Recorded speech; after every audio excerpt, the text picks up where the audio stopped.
Danny, it's great to have you as always. You give such great insights into recruiting. Obviously, we're very excited about Tigers having a 10-2 season. Let's dive in and talk about this class. They have 16 commitments so far. I'll let you take it away. Mark, thank you, Paul Blackman, the entire Kansas City Tiger Club for the opportunity to meet with you. I enjoy it. So as we sit here on December 7th recording this, I'll start at the end. I like the class right now a lot. And I probably ought to review the standards or the criteria I apply to evaluating an entire class. And it's a technique I've used for 30 years, from the old Big 8 to the Big 12 to the SEC. And it's a technique that also I apply to what if I had to install an offense for the season. I had to install a defense. And so the criteria I use for all those things, including recruiting class evaluation, is who is it in your conference that is the pack leader, or maybe a secondary team that threatens to be the pack leader, that I have to beat, and I know it almost every year, in order to get to the championship game of my conference. Who is that? And I will install the offense based on that. I will install and make a selection of a defensive scheme based on that, and I'll recruit according to that. So if I were in the old Big 8 and I had identified Oklahoma as the team to beat, well, that will make a difference on what defense I choose to install. Their basic play was a running back hitting the outside hip of an offensive guard, and everything sprung off of that: run game, pass game. Well, I'm not going to go with a 30 or an odd man front and have a bubble sitting there and have that guard uncovered. I'm going to tend to go to a 40 scheme and get that point of attack that I've identified on the team I need to beat. I'm going to get that hardened. And if it's an offense and I'm Eli Drinkowitz and I'm asked what offense do I want to install, well, the team I have to beat is Georgia. Could have been sometimes Kentucky.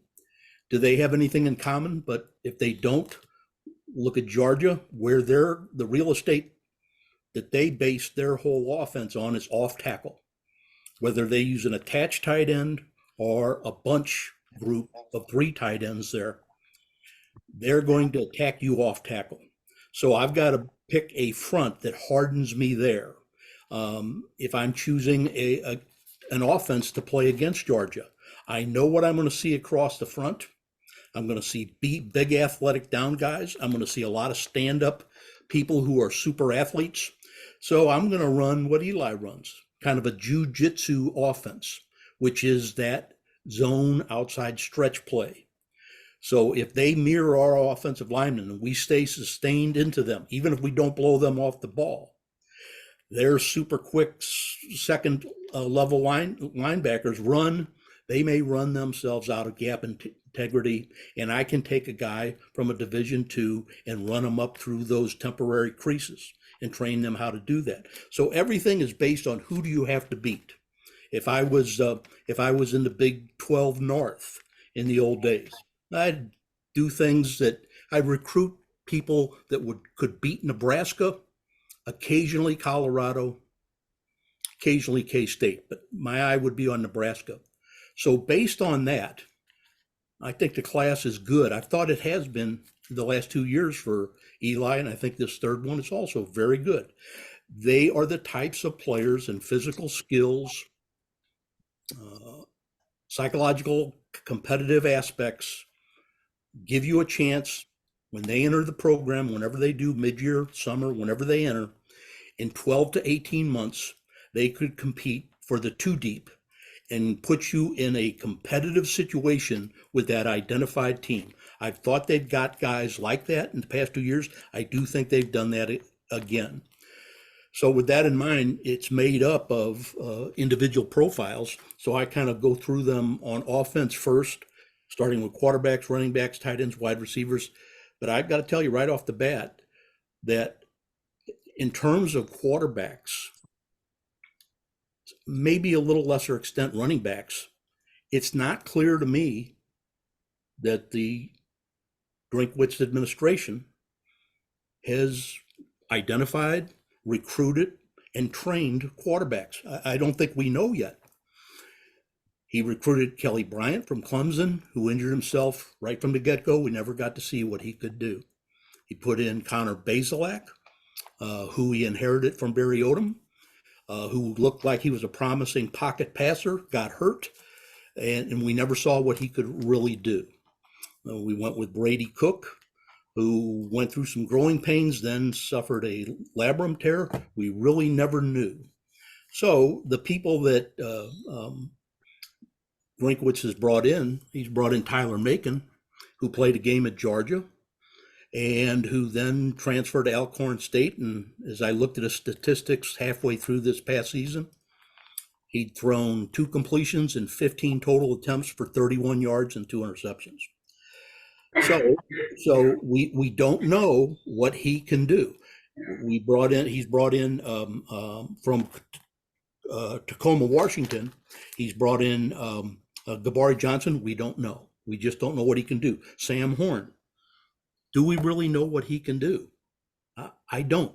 I suspect he'll do very well, but I don't know that yet.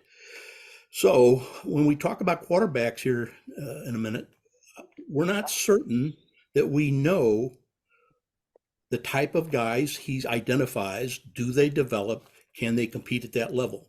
I think they can. We just don't know it for sure unless you're on the inside. If you're attending practice or an analyst for the program or something like that, then you would know. But as an outsider looking in, we really don't know. Now, running back, kind of the same thing. The Drinkwitz group inherited Larry Roundtree. They inherited Tyler Beatty. They inherited Elijah Young, who had no contact balance really. And so who has he brought in? He's brought in Tavoris Jones, Jamal Roberts. Now, I suspect these are players. My point is we don't know. He brought in Cody Schrader. Did he really, or did he inadvertently stumble into the truth? So when we talk about the people he's brought in terms of quarterbacks, running backs, there's a little burden of proof there still, as far as I'm concerned. We don't know yet how well they do on those positions. So who did he bring in as a quarterback? He brought in Aiden Glover. Aiden Glover is from Collierville, Tennessee. That's about 30 miles southeast of Memphis. He's a 6'3", 193 quarterback, and he's actually a quarterback that Drinkwitz pivoted to after a nationally known quarterback, Daniel Kalen of Belleville, Nebraska, who had committed to Missouri, reneged, and went with Matt Rule when he was named the head coach at University of Nebraska. He went to the home state. So that could have been a real alarm siren right there. But they pivoted well. They got Aiden Glover. Now, I think in terms of Sam Horn, Gabari Johnson, Aiden Glover comes in fundamentally better than they were. He really pays attention to the details. Like I said, he's about 6'3", over 190. His footwork's very good. He gets aligned properly. His arm is good, not great. His accuracy is great, not good. When he kind of has to move up in the pocket after his drop out of a shotgun formation, he'll take another 3-step drop. When he steps up, if somebody flashes in his face, a defensive tackle gets a push, gets his arms up, he'll really nimbly, horizontally, just set to the right or left real quick, instantly reload the ball and get his feet aligned all in a second and deliver accurately. So that detail is why he's so accurate. He knows the clock is running, but he's got an internal clock that tells him he can do these fundamental things just before the buzzer sounds and the defense gets there. He throws with touch. I think because his stop-start his ability to change direction, his burst, similar to Gabari Johnson's, but I think based on this guy's decision making, if Eli gets back to running more of QB keep off of zone reads, because a lot of things that they're running for the quarterback now is lead draws and things like that. You don't see him as often coming out the back door of a zone read when they close down too fast on the backside. This is a guy, though, Aiden Glover, who could do that. He's got the detailed footwork and decision making. He could do that. So the type of people who were interested in him, who Missouri had to contend with, was two different teams that played in their conference championships. Oklahoma State wanted them, and Tulane wanted Glover. So I think it's a solid pick, but he falls amongst the quarterbacks who I just don't know where they're at this particular point in time. They haven't brought in their running back yet, so we don't know. There's a lot of things going around who it could be, but we know their depth chart right now is Tavoris Jones, and it is Jamal Roberts. So they're going to add to that for certain and probably double that room at least. At the wide receiver position, they brought in James Madison from St. Thomas Aquinas High School. It's a mid-sized high school in Fort Lauderdale, Florida. However, they play a big school, big time schedule, and they'll often play every year one or two nationally known teams. And so Missouri has 3 oral commitments from this high school, St. Thomas Aquinas. One of them we'll talk about in a minute is an outside linebacker who Ohio State is trying to flip away. So you would think if we're getting 3 from that school and one of them is a linebacker that Ohio State is trying to get to come to them, that would be the best player on this team. No. This wide receiver, James Madison, is the best player on that team. He's 6'3". He's about 205. He's got pull-away speed, difference-making speed. He's got a 80-inch wingspan. So he's 6'3", but he plays much bigger. He makes the high degree of difficulty catches. He's quick, got a good change of direction. His ball skills are very good. The people, the company he was keeping in terms of who was looking at him and offered him, Alabama, Georgia, Michigan, Oregon, Florida State. So I think they've made a strong position room, even stronger with the addition of James Madison. Probably my dark horse in the group. I'll count him as an offensive player, although he was a two-way player. His name is Justin Dendy. He's from Pine Bluff, Arkansas. That's about 45 miles southeast of Little Rock. He's let's call him a wild card offensive player. He generally plays in the slot, but he played some running back.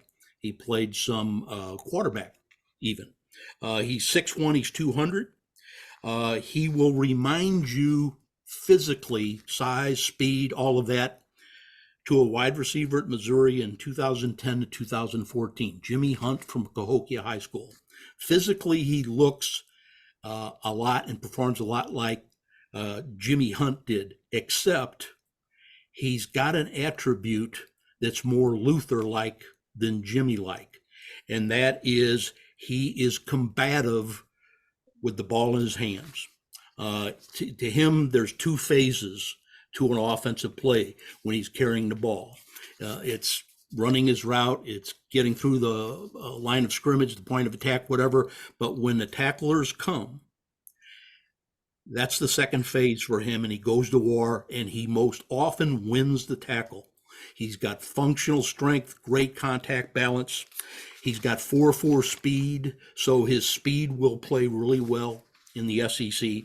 I think they probably use him as slot, kind of with Daniel Blood in there, so they've got a new groups of slots after Luther leaves. But he could play, he could be one of these wild card safeties that Missouri's accumulating, even in this class, and has them already. So I think the schools that were after him, Ole Miss, Michigan State, Mississippi State, and even now, I think he's a little bit underrated for what I saw of him. tight end, Whit Hafer out of Joplin, Missouri, 6'7", 230. He plays an attached tight slot, Z position. It's where the tight end would line up, but he backs off the line of scrimmage yard. That helps him on releases, getting jammed, but more importantly, it allows him to motion across the formation or outside. And so he can become a blocker at different points of attack other than where he lined up.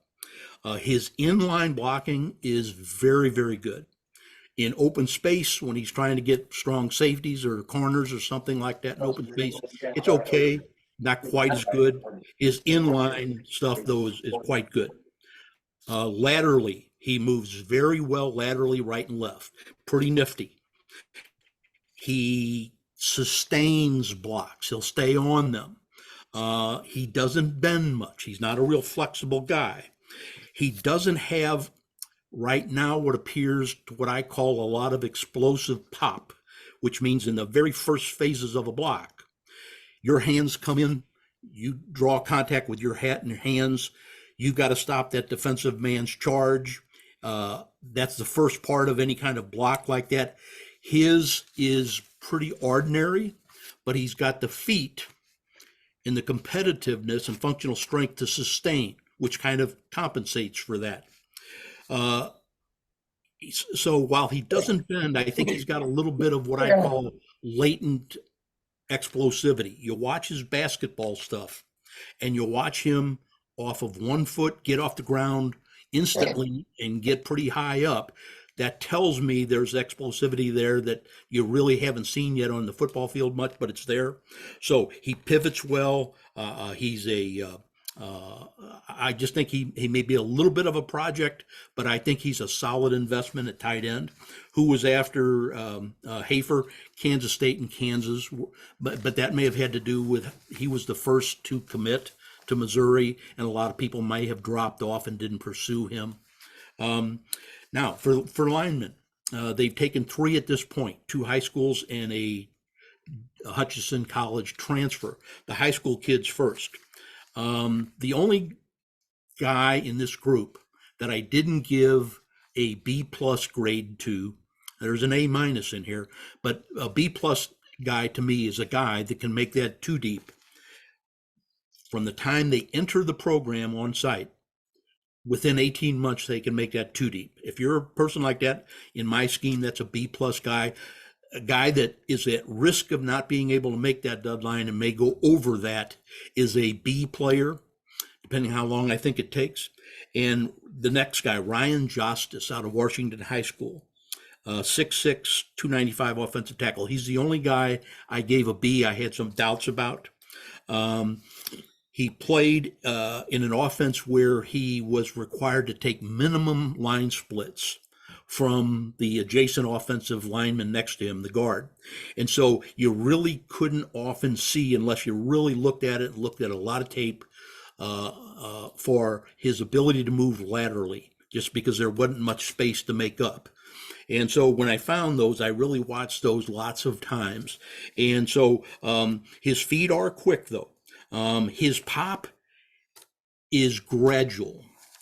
It's not instantaneous. Now, I accused Logan Reichart last year of this, and it's not a killer shot or anything like that. It doesn't make you a bad prospect. It might be there, not be developed yet, but Reichart, think of instant pop to win that first phase of the block. Think of Rocky III movie and Ivan Drago's in training. He's running around the track. He's doing barbell cleans, but he's also doing overhand rights into what I call a force plate, which measures pounds per square inch of force applied.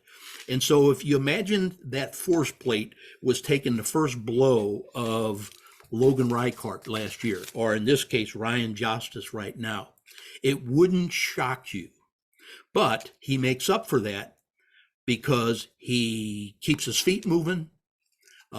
He's got some agility, and he's got a lot of functional strength to stay connected. Well, that can get you to the same place. You'd rather have the first thing, but you can live with the second. And so Justice is kind of in that ballpark to me. He moves laterally and he pivots pretty well. He doesn't bend well, which is something that may be there and can be developed, but he's a real competitive, fiery guy. I think he's a project, but I think, you know, there is a good chance with coaching from Coach Johnson that maybe he brings him along. He certainly has a stature. People like Kentucky, Louisville, Minnesota all agreed. They offered Ryan scholarship offers. The other high school, the second of three offensive linemen, is Talon Chandler. He's from Nevada, Missouri, about 95 miles northwest of Springfield. And he transferred there, but for his junior and senior years. He played in St. Louis for a sophomore year at Lutheran St. Charles. And I saw him a number of times at different phases. Just the opposite of what I talked about with Justice. Chandler does have that pop. He's got some instantaneous pop. He's a really decent drive blocker. When he's guys right on him or a linebacker off the line, he'll get into him and he'll deliver that first blow real well. But what he does better than anything, his calling card is his mobility. He moves very well. He played most of his snaps at guard, some at center. You didn't see him at center because he was covered a lot of times, pull much from that location. But from guard, they ran, even though it was a shotgun, they used wing T personnel and principles with a lot of guard pull. And so you saw him move quite a bit to different points of attack from his guard position, and he pulls very well. I think he, in confined space, is good. I think in open field, he's better. He's got the kind of burst and footwork and swivel that'll all play well in the SEC. He does get underneath leverage. He does bend well. He's a little smallish at 295, 6'3". And the reason I say that is he seems very similar to two different guys that are on the roster already. One more so than other. But his build, his competitiveness, his agility, his instant pop is very reminiscent of Drake Heismeyer when he was at Howell. Now, I really liked Drake when he came out of Francis Howell. Hasn't worked out yet. He's quality depth, I think, there, but he doesn't see the field for any snaps yet much from scrimmage. Talon's a lot like him in terms of body type, pop, but where he's better is he pulls like Connor Tollison did at Jackson. When Tollison played tackle at Jackson, he had it any way you wanted. Drive block, straight on. But when he pulled, he was really something else. And that's why Alabama really wanted Connor Tollison. And I kind of thought that it was just a matter of reps, a little bit more strength, and he would be fine after kind of a rough first year. So the people that were after Talon Chandler, really you never knew who did because he signed so early. He committed so early with University of Colorado. And then when he backed off before the season ended and came to Missouri, you didn't see a lot of offers in there because they, at that point in time, once you were going to Colorado, people thought it was forevermore. That's changed. There is another player they brought in at the offensive line, and it is a mid-season junior college graduate, Javan Richardson from Hutchinson Community College in Kansas, Kansas. So I looked at a lot of different games of his, and he was by far the best offensive tackle in that Jayhawk conference. Now, that's glass half full. The glass half empty is the defensive ends, edge protectors I saw him blocking were more FBS Division I schools, not FBS, FCS, Football Championship Series. So more of a MAC, Mid-American Conference guy. And so I didn't see him really block against really the type of people he would have to block here coming up. But Richardson is 6'7". He's 290 plus. getting close to 300. Very long, very athletic, laterally very advanced, technique very good, bends well. His pop is kind of like I talked with some of our guys, Ryan Justice, Logan Richards, Reichert from last year. It's more gradual than instantaneous. He pulls well. The best thing that Javen Richardson does to me is pass protect. So he hasn't been really tested and pushed yet. I think that's to come, but everything else, he checks all the boxes. Ole Miss thought he was somebody they wanted and offered. Auburn, Arkansas. So those are your offensive linemen. The defensive side of the ball starts with another St. Thomas Aquinas from Fort Lauderdale, the second of three who are coming from there. It's Justin Beaufort, a defensive tackle. He's 6 foot, 292, and he might not be 6 foot. He might be a little less than that. Most of his snaps came on the outside eye, right or left of the center. It's called a one technique. But he would move over occasionally, maybe half dozen snaps a game over the outside eye of a guard, a three technique. Where he's really good and could become a real helpful piece of a defensive scheme is when he's involved in run game stunts. His height is both an advantage and a disadvantage. His height is a disadvantage in that his arm length is pretty short. And so his ability to have those levers available to shed blocks and keep people off you, that's a disadvantage for him. His ability to push pocket and get his hands up and create blind sighting for the quarterback, and that's a weakness. But he gets leverage. His low center of gravity, the fact that he's very strong and quick, he draws a lot of double teams from that one technique position. He stays there. He uses those blockers up. They're not free usually to jump up to the next level, but where he's really good is think of Rayless George, number 99 on the Missouri roster, defensive tackle. Rayless George is about 6'1". He's a converted fullback in high school. Now he's about 6'1" and 290, 295. And he's very quick, and he's ridiculous in run stunts. He really creates heartache for offensive schemes.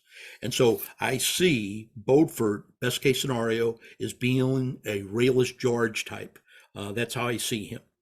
People who agreed with that thought that he'd be somebody to have. Now, you can't have a bunch of them.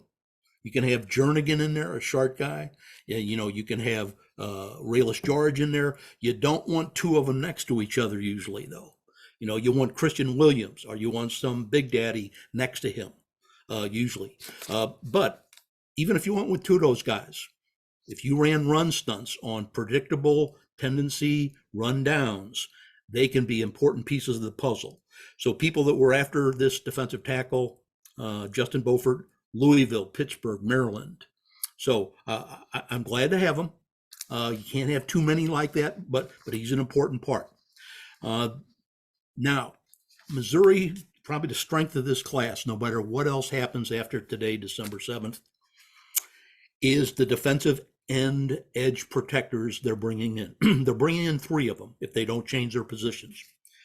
And if you brought in just the second and third one, you'd say, boy, that's really a good duo for the year. But when you add this next guy to them, it's to the moon. And so this is Williams Winery from Lee Summit North. And in the state of Missouri high school football was kind of odd this year.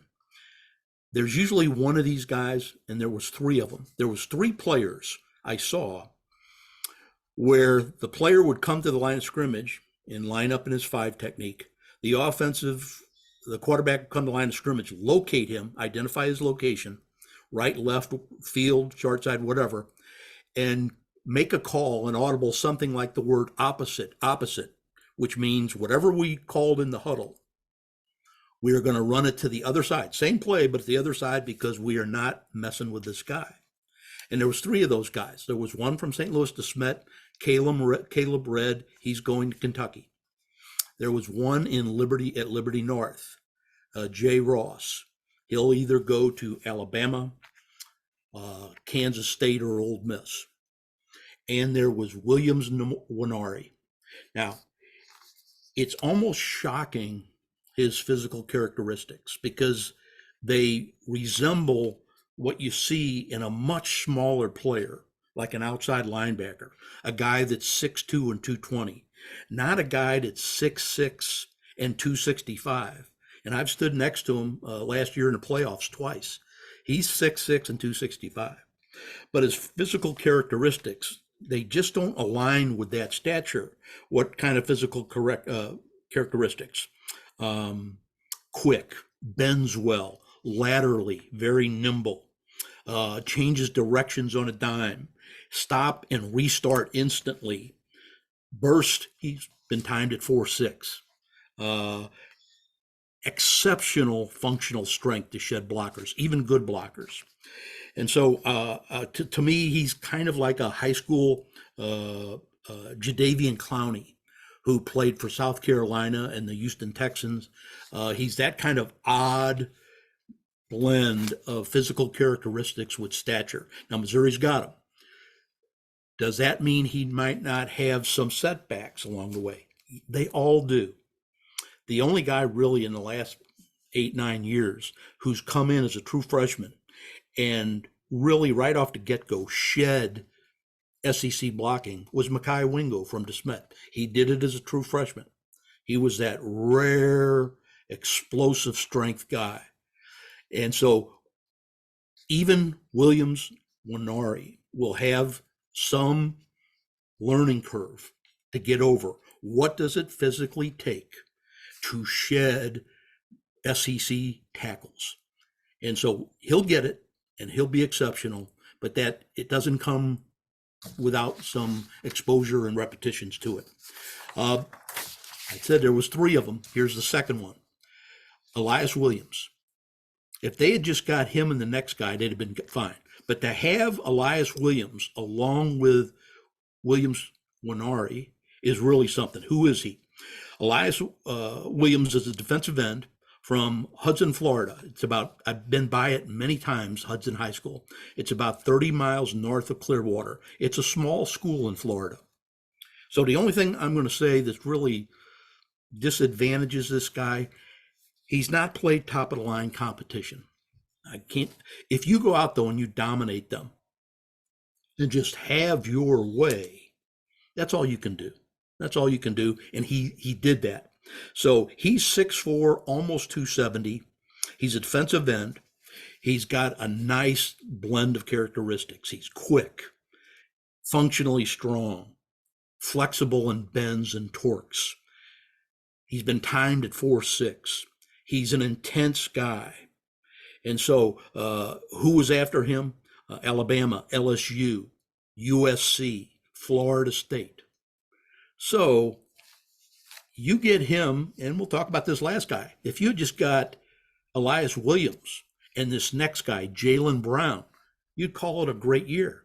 But we got Williams Winari. So this last guy, Jalen Brown, he's from Madison, Alabama. It's about 12 miles west of Huntsville.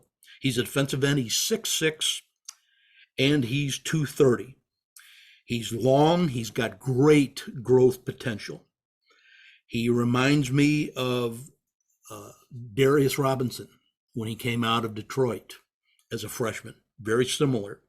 This guy plays a 5 technique most of the time. Occasionally, just like Darius in high school, they bump him down over the guard into a 3 technique. He played where Elias Williams played against rather small competition. Jalen Brown at Madison, Alabama played great large school competition. He's got a nice blend of characteristics again. He's quick, lateral movement, change of direction for 6'6", excellent. He torques. He needs a little bit more functional strength and mass, muscle mass. Who wanted him? LSU wanted him. Maryland wanted him. So what's the strength of the class? I'm not sure you could make it anything, even depending on what happens after December 7th. That edge protectors, you hit the jackpot, I think. Now, linebacking, 2, 1 outside, 1 inside. The third guy from St. Thomas Aquinas High School in Fort Lauderdale is Nicholas Rodriguez. And this is the cat I mentioned that Ohio State was trying to flip and still is trying to flip. He's an outside linebacker. He's 6'1". He's about 210. And what's super valuable about this guy is he could be a 3-down linebacker. So if you run into an offense that's going to not substitute offensively, they're going to line up at the line of scrimmage and then reline up and not let you specialize your substitutions. You need versatile people who can play run pass equally well. And that's what this guy is. He's a really versatile guy. So Nicholas, his diagnostics are exceptional.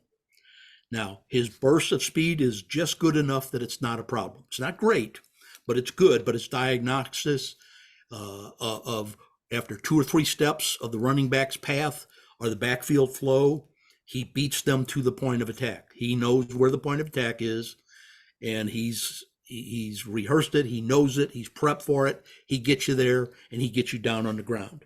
In open space, he's very good. He's hard to block in open space. He's an excellent zone cover guy, gets good breaks on the ball. His block shed against perimeter blockers is excellent. He gets off of them, gets up to the ball carrier. So as an outside linebacker, the people that are most interested in him, Ohio State continues to be, but LSU, Ole Miss, Tennessee, Miami. So that's your trifecta from St. Thomas Aquinas High School. They got an inside linebacker from, again, Pine Bluff, Arkansas, different high school than Denby. This guy is Brian Huff. He played at Valley View High School, a mid-sized school in Jonesboro. He's 6'3", 225. He can play outside or inside. I think he grows into the inside. He's got a lot of size potential. He's got very long arms to play off blocks, shed. He's a playmaker. He's around the ball a lot. And so this, by the way, Jonesboro High School, it's about 70 miles northwest of Memphis. And the schools that were after Brian Huff as an inside linebacker, LSU, there they are again, Notre Dame. Getting close now. We're getting to the defensive backs. They brought in 2 strong safety types, which I think is the position Missouri has stockpiled well. They brought, in people like Marvin Burks and Isaac Thompson. They brought in Philip Roche last year. Here's another. They brought in Jude James, who we'll talk about in a second.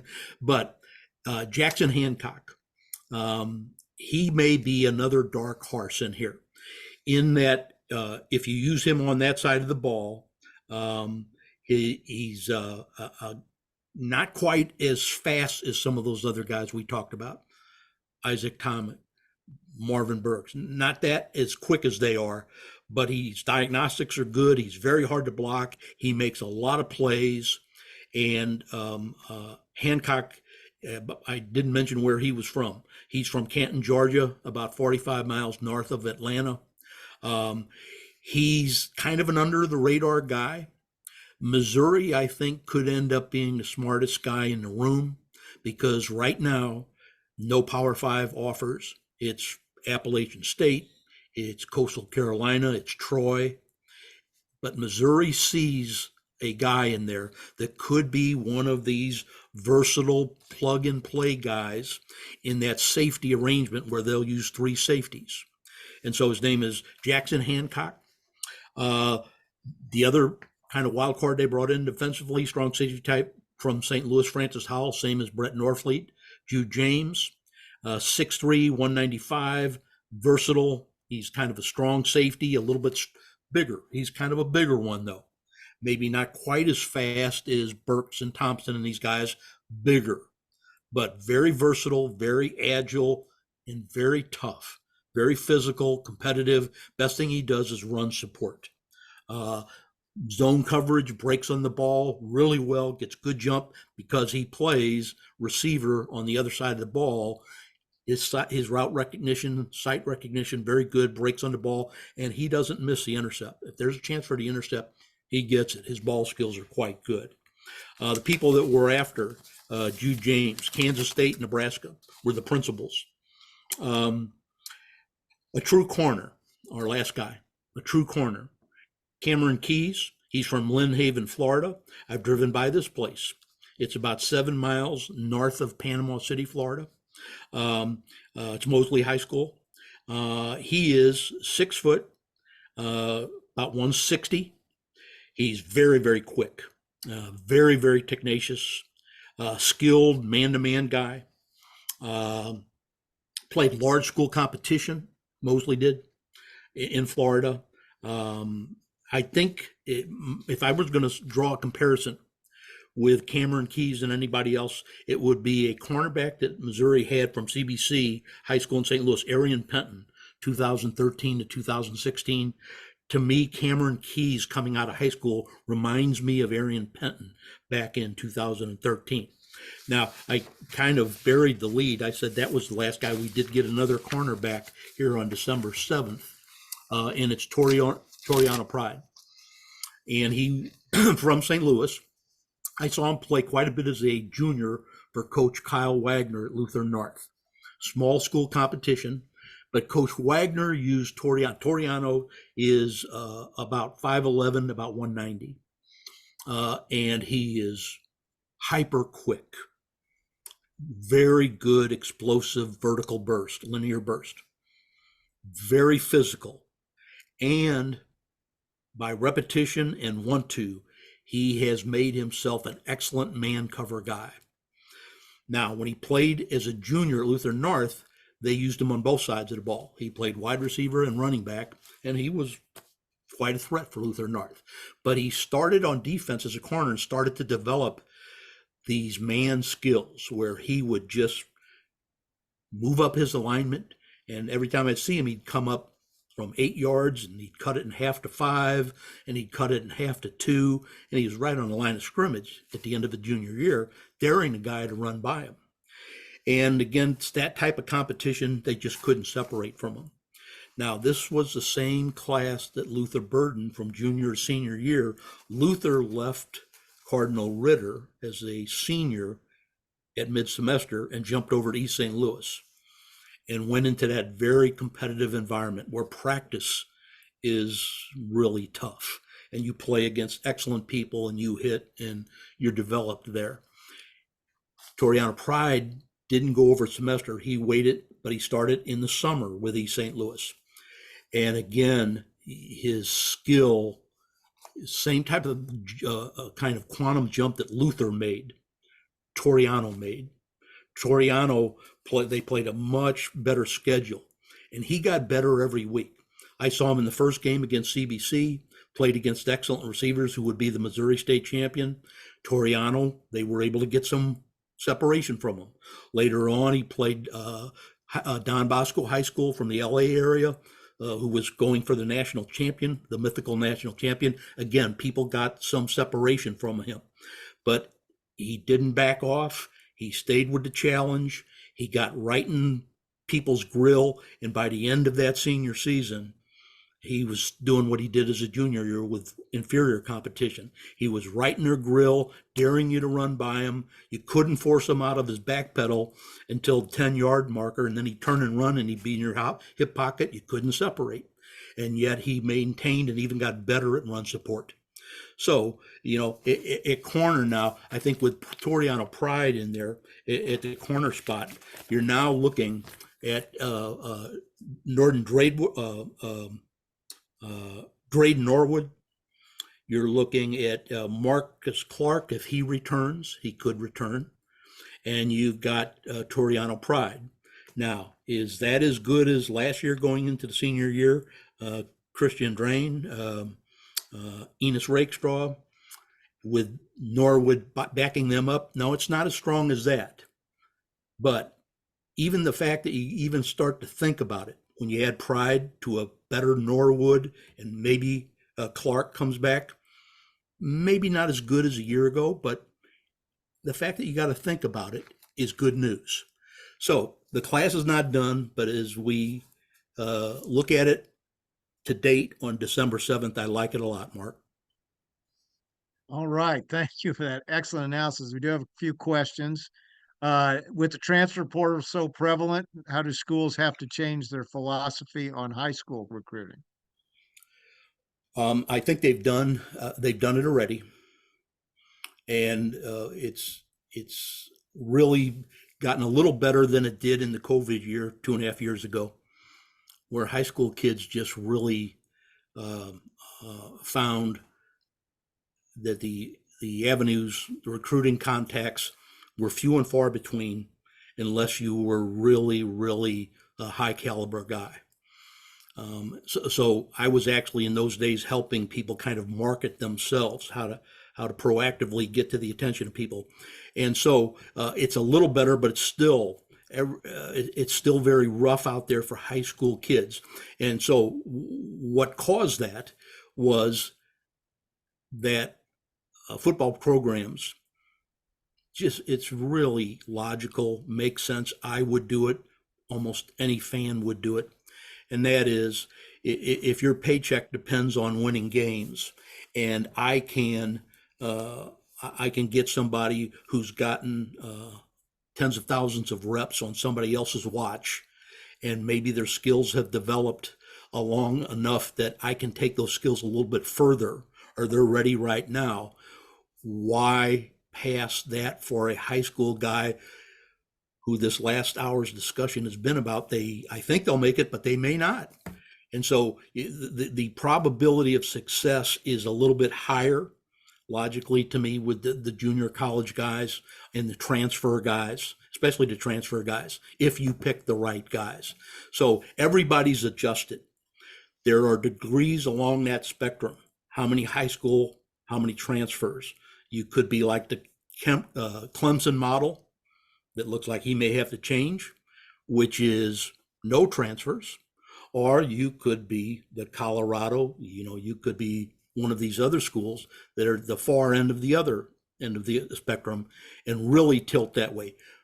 The vast majority of programs are somewhere there in the middle, where they're probably, there are no limits per year now on numbers you can bring in.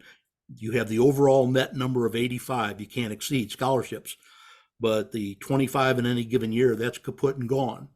So I start to see colleges, most of them bringing in 6 to a dozen transfers. I see them bringing in 12 to 18 high schoolers, somewhere within those range of mix of there. So that's how almost, I don't want to make a blanket statement, but in general, that's how I perceive it as being covered. Who are some other names we might see added to Mizzou's class before the signing date? Yeah, what I do, I really react to who they get and then do a background on them. So I don't proactively go out there, because I'll be fishing forever. I wait till they, make the catch, and then I evaluate the catch. Now, I'm not blind. I hear about Travis Etienne at Florida, and I would say preemptively, if you bring in Travis Etienne, that would really be something. That's a size, speed, change of direction, yards after contact guy, really good. Now, he's not running that pistol alignment where Missouri likes to run a lot of their stretch out of. That can be trained. He's not run a lot at Florida. They don't run that type of scheme. But football's football. And in the combat zone where it's tight in there, his change of direction is spectacular. And I'm not sure about his pass blocking. I really didn't zone in on that, but I would say if you get Travis Etienne, you've really done well.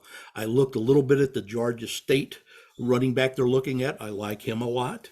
He seems to have built up the repetitions. He knows the territory in these outside zone reads. So they have to bring in some running backs. They've got, Tavares Jones and Jamal Roberts. That's what they've got.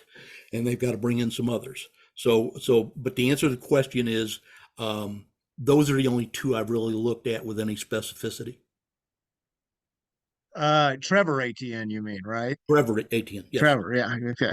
I don't think Travis is available. Yeah. How big, question, how big is the loss of Aeneas Williams, the running back from Hannibal to Notre Dame? Well, you don't miss what you never had.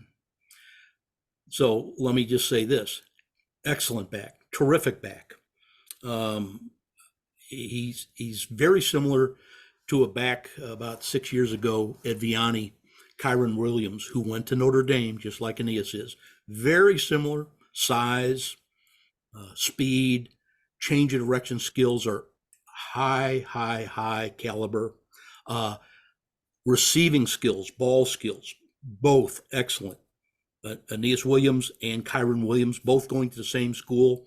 Kyron Williams now plays for the Rams. He's a great career at Notre Dame. I think Aeneas Williams is an exceptional player. I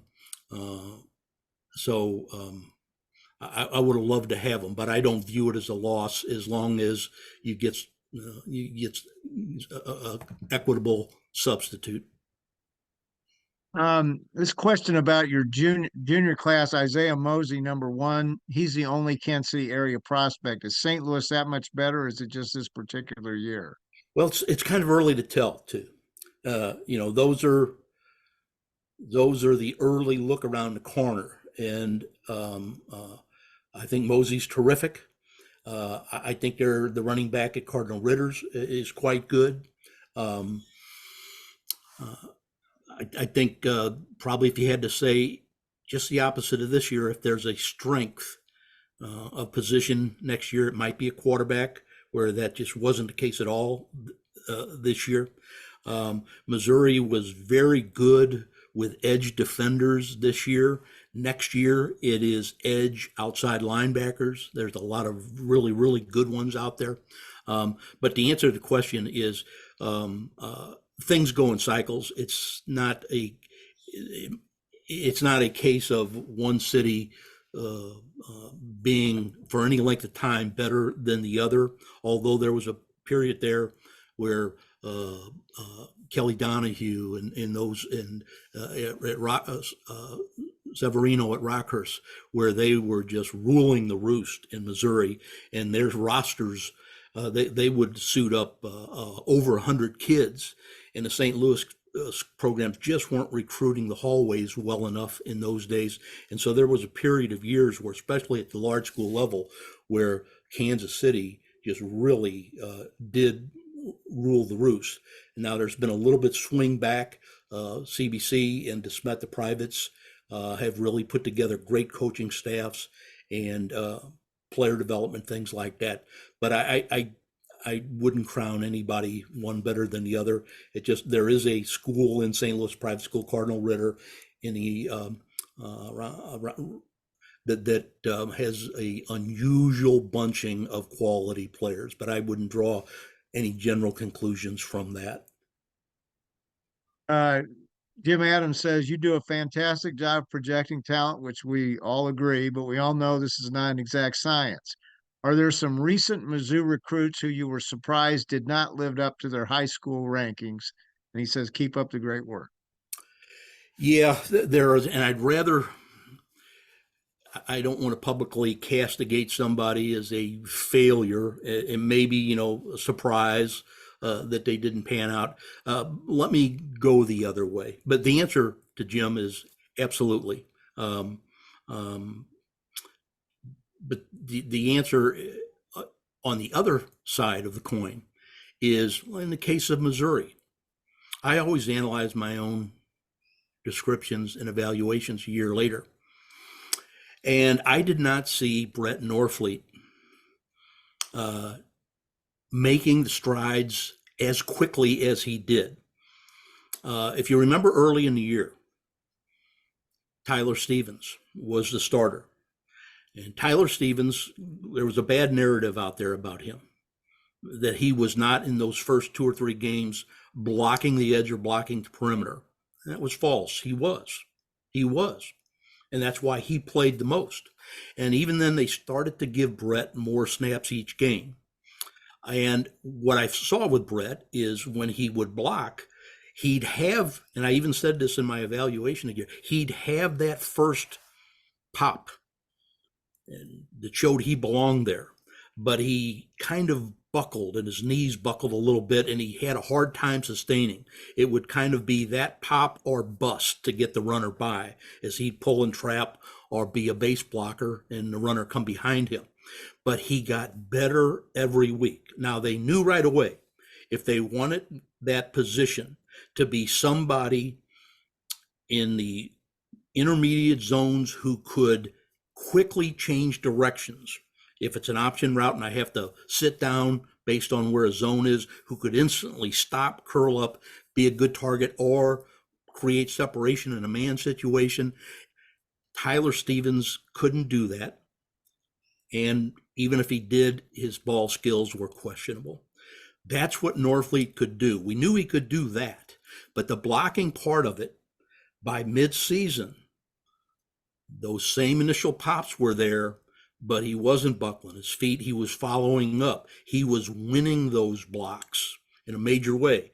And then in the last quarter of the season, he's making highlight blocks. And so I did not think that you would reach that last phase until at least 24 months. And he just totally surprised me at the rate he improved. Getting near the end of the year, I did want to ask you one other thing. Cody Schrader was one of the stars of Mizzou this year. We all know the story. Do you remember much about him coming out of high school? He didn't get any D1 offers, but he put up some big stats. You remember much about him? Mark, I got it exactly right on Cody Schrader. I said he was Division II, and he went Division II. So that's what's called doubling down. I was right. He went Division II. But I've seen a lot of guys like that at that stage, short but not small, thick, quick. And what you don't know is there are some advantages and disadvantages to being that profile of player. The disadvantage, again, is often in pass blocking. You can get rolled. It's hard to make yards after contact with that kind of size, even if with the lower gravity. But the big advantage is if you understand blocking and you're at peace in confined space where it's all happening, and you know, and you see the different color jerseys and flow instantly, you perceive it, and you can cut against it. Schrader really just got better and better and better at this. And the one thing, defensive players in the line of scrimmage, at the linebacker level, at the college level, they're not too intimidated by size of backs. They really aren't. But what they are concerned with is two things. I can't see the guy. Even if for a nanosecond I lose sight of the guy because he is small behind the blocking, that is like the shark in dark water. I know it's there. I can't see it, and I need to see it quickly. And then when he can burst out of behind the bushes and develop his burst, that's what he just became fabulous at. And so you could actually see linebackers, to me, who were kind of becoming intimidated by his ability to run in traffic. And you have to have sight lines to the ball. And when it's like if you're playing center field and the sun gets in your eye and the ball is 8 feet away and you're blinded for a second, your heart races. And so Schrader's taken a so-called disadvantages and played to the strong parts of his profile, and then all the intangibles, he was just ready for blast off. But the question was, did I have him right? I had him right. Division two. Okay. Last question for you. How do you spend the last 2 weeks here before signing day? I'm very interested, like anybody else. I stopped the selling to the schools in 2019 after the COVID year. So I don't have to do anything, but because I'm mightily interested in find the way coaches build their teams. This is the brick by brick part of it. I find it really fascinating. So I'll watch the transfer portal. I'll look people up. I'll watch them. I'll find who they played for on their schedule, who their opponents were. Look up their opponents, find their opponents' game film, and watch them inside of somebody else's film where it's not parceled out highlights and things like that. I find that kind of stuff fascinating, and often, as I found, the truth comes out of that kind of process. Danny, I think I speak for everybody watching. It is an honor and a pleasure to have you each year. You are the best in the business, and we are really fortunate that you take your time to join us. Thank you very much. Well, again, I want to thank Mark. I want to thank you. I want to thank Paul Blackman. I want to thank the entire club for the opportunity. I always enjoy it. All right. Well, sometime I hope you can come in person. We'd love to have you too. So, Thank all you for right, the invite. everybody. All right, everybody. Thanks again to Danny. Thank you to Paul Blackman for arranging this and for Darren Wydick for setting up all the Zoom call. 1 week from tonight, we will have another Zoom call, and it's with Mike Decourcy, who is the basketball writer for Sporting News. He's been a frequent guest of the club. He will join us from his home, and I think he lives in Indianapolis. Anyway, and he is as good as there is about college basketball. So thank you, everyone, for joining us. Please spread the word and watch this. Send to your friends so they can watch us on YouTube. Danny is by far our most popular and watched guest, and we always welcome him.